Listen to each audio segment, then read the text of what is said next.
Yes, hello guys. Ayan, flex ko lang guys yung along bread na tinapay. Ayan. Ito guys ay style ng France. Pero gawa dito guys ito sa Israel. So, ayan, as you can see, ang haba ng ating bread. Bali tatlong dangkal siya. Ayan. So, bali tig-isa kami ni Lola Bills. Ayan. Baguette kung tawagin ito guys. Dito. Style ng Pransya. Gawa ng Israel. So, ayan ang style niya. Ayan. So, ayan guys. So,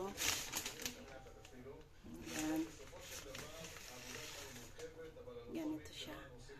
Hotdog na mahaba o baston kung tawagin dito namin. So, napakahaba ng bread. Ayan.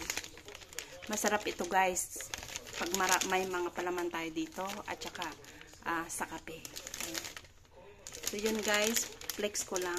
Ayan. Ito ay tinapay dito sa Israel. Pero style ng France. Ayan. Baguette na tinapay. So yun lang guys, ang aking napaka-ikling video. Maraming salamat sa panonood.